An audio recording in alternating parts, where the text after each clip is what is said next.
Oi, eu sou Natália Bocardi, faz alguns meses que eu acabei meu doutorado e eu quero falar sobre alguns dos resultados que encontramos. A gente investigou a cooperação e a generosidade em crianças, principalmente o efeito do status socioeconômico. E aqui eu vou destacar 4 desses resultados. E aí, para mais detalhes, você pode entrar em contato depois. No meu mestrado e meu doutorado, eu tentei entender quem coopera mais, se as crianças ricas ou as pobres. A verdade é que a resposta é bem complexa e depende de muitos fatores. O que é uma pessoa rica para você, por exemplo? Então, a forma como a gente classifica o status socioeconômico das crianças muda o resultado. Então, quando a classificação é a educação dos pais ou do principal cuidador, que foi uma das nossas variáveis, as crianças natalenses de status baixo cooperaram mais em algumas situações experimentais. Já as crianças de classe média cooperaram menos. E as de classe alta cooperaram mais. O que esses resultados nos mostram? Uma relação em U entre status e cooperação. Bom, a partir de outras informações da minha pesquisa, é possível que as crianças desse tipo de status baixo apresentem esse comportamento generoso e cooperador por causa de um comportamento automático. Já as crianças de status alto, elas tenderam a ter uma habilidade, não necessariamente capacidade, em teorizar a mente dos outros. Isso pode ter facilitado a sua cooperação.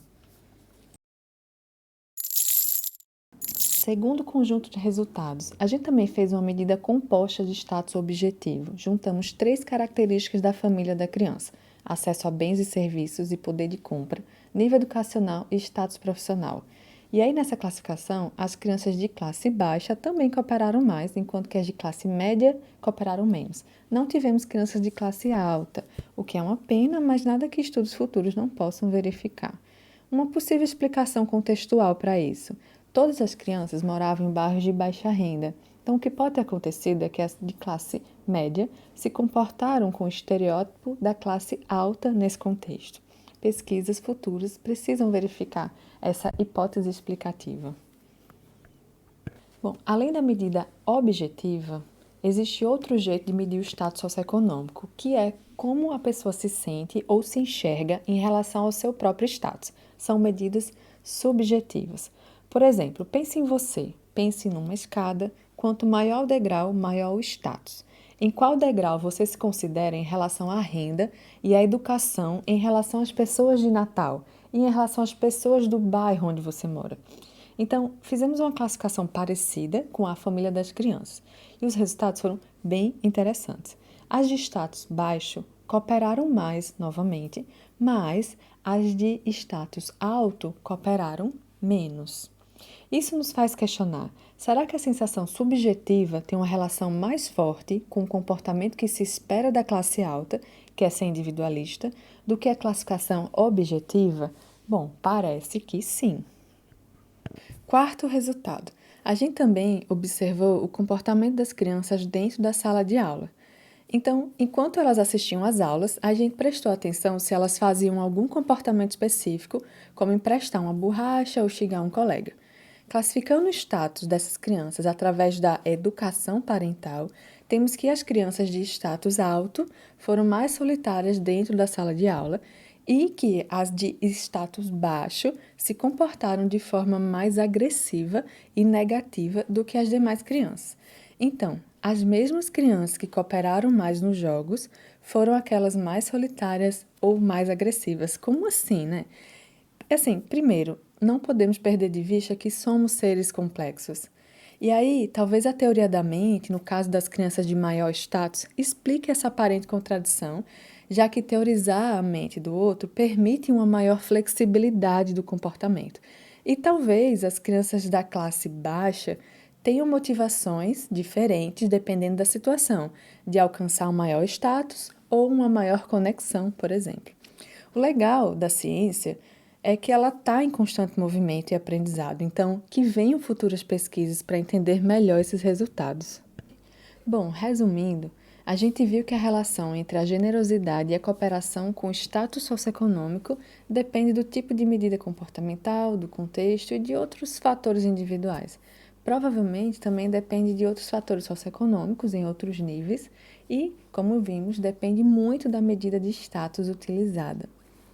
Pasmem, nós somos os primeiros a investigar esse tipo de pergunta no Brasil inteiro, até onde sabemos. E por que estudamos crianças? Para começar a entender como essa influência se desenvolve ao longo do nosso tempo de vida.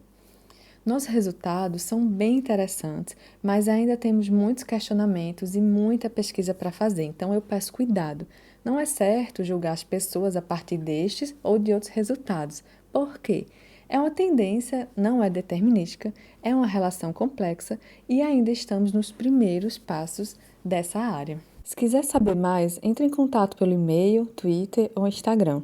Se quiser encontrar a minha tese, este é o caminho. E aqui tem um e-book gratuito bem legal, onde tem um capítulo mais acessível, digamos. Só ressaltando, críticas e discussões construtivas são sempre bem-vindas. Obrigadíssima a um monte de gente e organizações, aos meus orientadores e a todos os colaboradores maravilhosos, aos diretores, professores, coordenadores e funcionários das escolas participantes, aos responsáveis pelas crianças e as crianças que participaram, às fomentadoras. Tive a sorte de ter bolsa integral para me dedicar com exclusividade. A todos os envolvidos no programa da psicobiologia da UFRN, por ter me acolhido por tantos anos. Programa de Excelência Brasileira, um orgulho ter feito parte dele. E a toda a minha rede de apoio, super importantes. Bom, fazer pesquisa no Brasil tem sido um grande desafio, principalmente em tempos de negacionismo incentivado por pessoas com bastante poder. Por isso, precisamos levar a ciência para mais perto das pessoas, o que justifica esta animação. E também por isso devemos pensar bem em quem vamos escolher nas próximas urnas.